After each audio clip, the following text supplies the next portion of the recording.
menyampaikan materi tentang perlawanan etnik Tionghoa. Tak kenal maka tak sayang, maka perkenalkan, saya Marisa Mustika Maharani, saya Laila Nur Fadila, saya Nadia Budiski.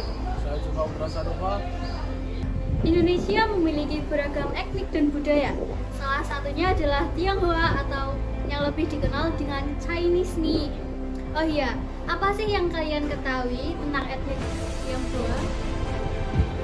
Jadi, etnik Tionghoa adalah seseorang yang berasal dari Tionghoa yang tinggal di Indonesia, baik dari Tionghoa asli maupun Tionghoa keturunan. Aswazen termasuk salah satu serdadu VOC yang melakukan pembersihan Cina di Batavia yang dimulai pada tanggal 9 Oktober tahun 1740. Selama 13 hari, ribuan orang Tionghoa dibantai oleh tentara Belanda yang kurang lebih dari 10.000 jiwa melayang. Tragedi ini dikenal dengan Geger Pacitan.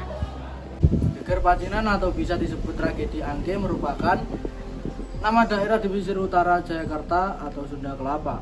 Batavia menjadi pusat kekuasaan VOC dibangun di kota pelabuhan Jayakarta sebelum pindah ke wilayah Jakarta Pusat sekarang. Puncak permasalahan di Batavia merupakan ulah dari Belanda. Gubernur Jenderal VOC Adrian Falconer memberlakukan kebijakan keras untuk mengurangi populasi etnis Cina di Batavia karena dianggap sudah terlalu banyak. Dimulai dari pengiriman orang Cina dari Batavia ke wilayah koloni Belanda, termasuk Sri Lanka atau ke Afrika. Ada rumor mengerikan terkait pemberlakuan kebijakan tersebut. Terdengar kabar orang Cina dikirim ke Sri Lanka atau Afrika Selatan dengan kapal itu dilempar ke laut sebelum tiba ke tempat tujuan. Isu ini menyebabkan kepanikan oleh orang Cina di Batavia. Mereka membentuk gerakan perlawanan terhadap pemerintah VOC.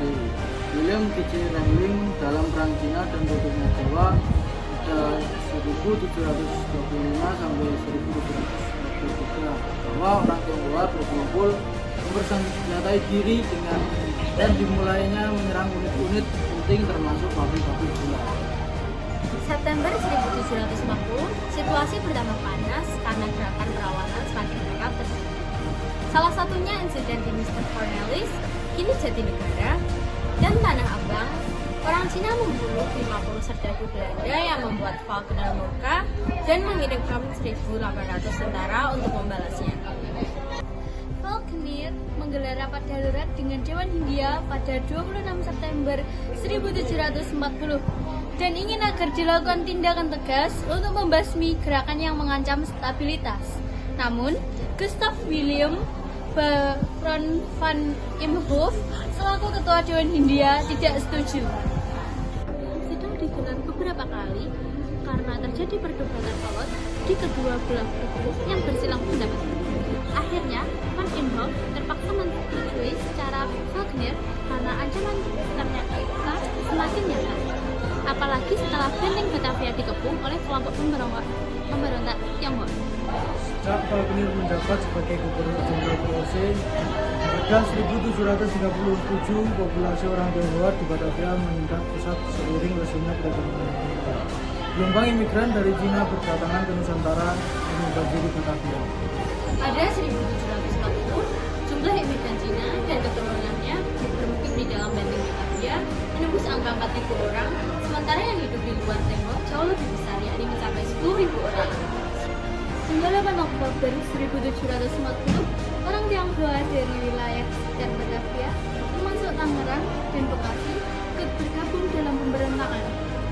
Jumlah mereka kurang lebih dari 10.000 orang VOC melawan Thomas Stanford Raffles pada tahun 1830 dalam The History of Java. 1789 orang Cina terbunuh dalam insiden ini.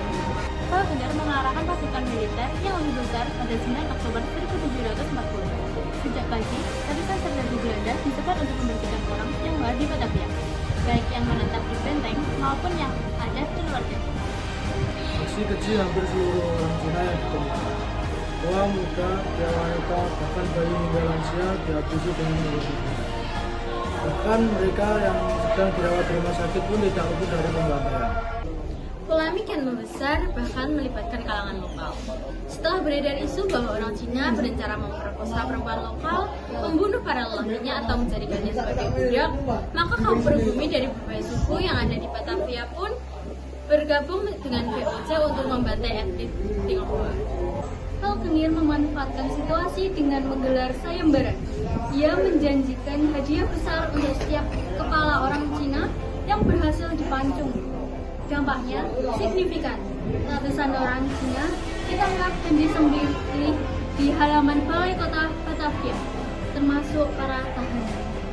Pembantaian berlangsung hingga 22 Oktober 1740. Belum termasuk rangkaian upaya pembersihan setelahnya. Kurang dari 10.000 orang Cina tewas dan 500 orang lainnya luka berat. Lebih dari 700 rumah warga Tionghoa dijarah dan dibakar baik oleh Aksi berdarah ini mirip genosida alias pemusnahan etnis, kemudian dikenal dengan istilah Chinese Mord atau pembunuhan orang Tionghoa. Selain geger pacinan atau tragedi Angke dalam ungkapan lokalnya. Angke sendiri konon berasal dari dua kata dalam bahasa Hokkien, ang yang berarti merah dan ke yang berarti sungai. Dengan demikian, Angke dapat diartikan sebagai sungai merah, semerah banjir darah kaum Tionghoa yang dibantai pada Batavia pada tahun 1740 itu. Inilah salah satu cerita paling berdarah, juga perih dalam sejarah Nusantara. Sekian materi dari kami, bila ada kurang lebihnya mohon maaf. Wassalamualaikum warahmatullahi wabarakatuh.